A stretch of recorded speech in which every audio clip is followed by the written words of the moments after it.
अस्सलाम वालेकुम व्यूवर्स, कैसे हैं आप सब। उम्मीद करती हूँ कि अच्छे होंगे और बहुत अच्छे से अपना और अपने प्लांट्स का ख्याल रख रहे होंगे और बहुत अच्छे से अपनी ज़िंदगी के शब रोज़ अच्छे अच्छे काम करने में गुजार रहे होंगे और अपने घर में गार्डनिंग करने में मशगूल होंगे। तो आज मैं आपके साथ जिस टॉपिक पे बात करूँगी वो ये है कि हमें गार्डनिंग का शौक़ है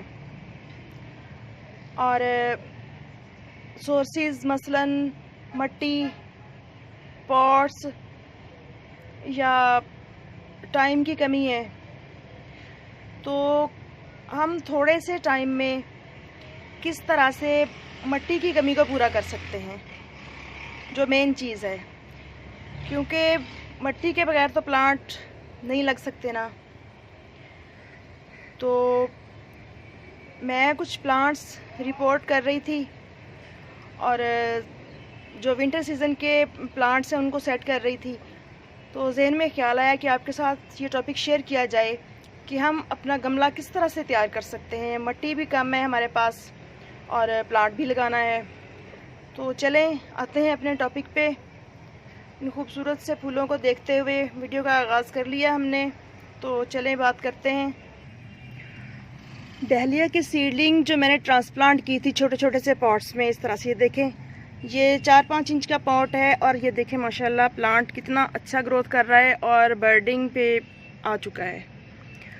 तो इस कंडीशन में प्लांट की रूट्स नीचे निकलना शुरू हो गई हैं गमले में से, और ऐसे ही ये वाला भी प्लांट छोटा सा है और ये देखें इसकी रूट्स कैसे पॉट में से बाहर निकल रही हैं। तो डहलिया चौंके मई जून तक फ्लावरिंग करता रहता है, तो इसको खुली स्पेस की ज़रूरत होती है। ज़मीन में हो तो क्या ही बात है, बहुत ही अच्छा रिज़ल्ट मिलता है। बट अगर इस तरह से हमने रूफटॉप पे गार्डनिंग करनी है या बालकोनी में या कहीं भी कम स्पेस है, तो फिर तो हमें ज़ाहिर है कि पॉट्स में ही प्लांटेशन करना पड़ेगी। तो सीडलिंग तो मैंने छोटे छोटे से पॉट्स में कर ली थी, बट अब इन दोनों प्लांट्स को खुली स्पेस की ज़रूरत है जहाँ पे इनकी फूड की अच्छी तरह से नीड पूरी हो सके और प्लांट अच्छी तरह से फ्लावरिंग करे।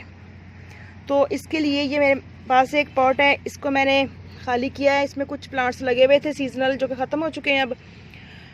तो सबसे पहले हमने करना क्या है कि देखना है कि नीचे गमले का ड्रेनेज होल खुला हुआ है, तो उसको चेक करने के बाद हमने इसके ऊपर रखनी है ठीकरी। गमले का कोई भी टुकड़ा ले लें या कोई भी चीज़, कपड़ा भी डाला जा सकता है, बट कपड़ा और नेट वगैरह अगर डालते हैं तो उसमें ड्रेनेज होल बंद होने का खदशा होता है।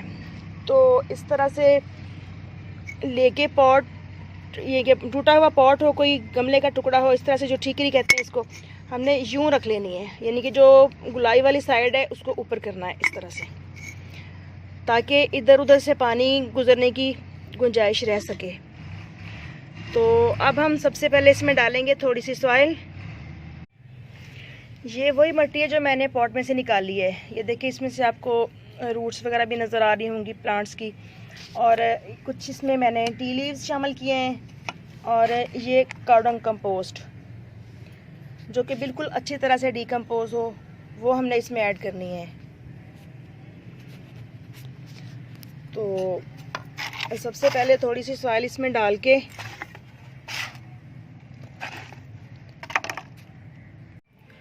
मिट्टी डाल के तो हाथ से या किसी भी टूल के साथ आपने नीचे मिट्टी की बेडिंग कर लेनी है।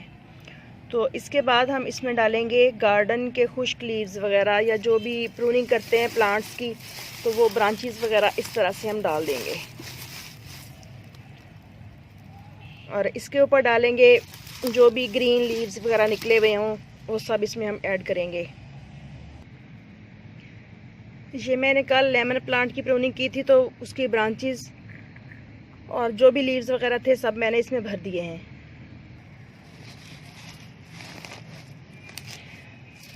जो ब्राउन लीव्स वगैरह होते हैं ये कार्बन पैदा करने का सोर्स होते हैं, और जो ग्रीन होते हैं ये नाइट्रोजन का सोर्स होते हैं।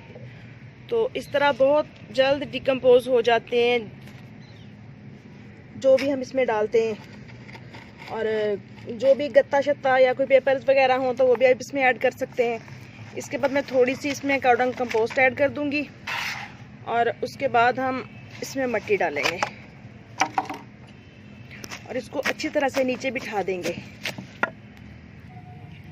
तो इस तरह से मैंने मिट्टी को नीचे बिठा दिया है ठीक से। तो अब हम ये पॉट इस तरह से पटक के नीचे तो इसमें से प्लांट निकाल लेंगे।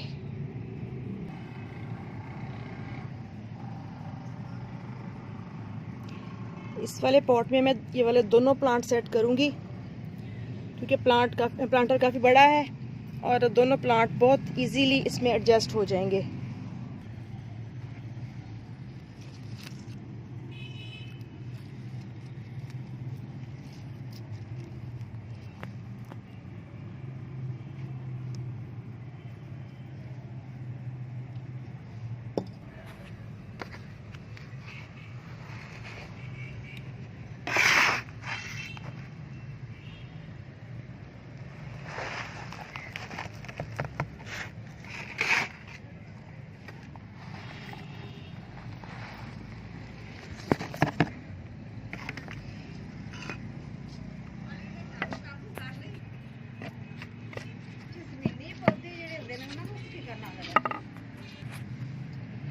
तो यूं स्टिक के साथ साइडों को आहिस्ता आहिस्ता से प्रेस कर देना है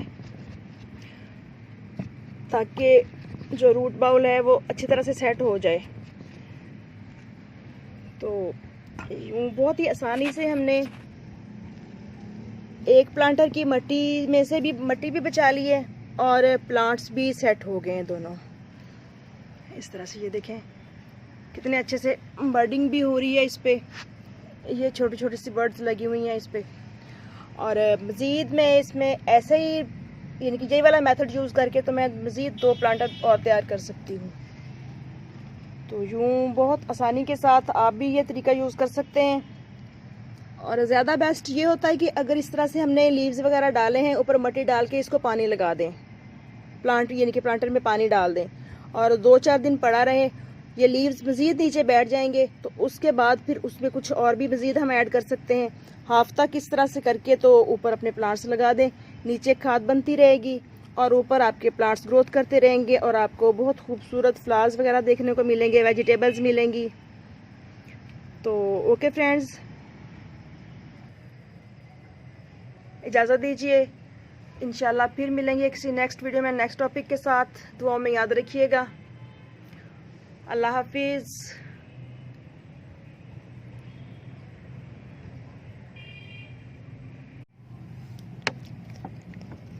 अब हम इसमें पानी डाल देंगे।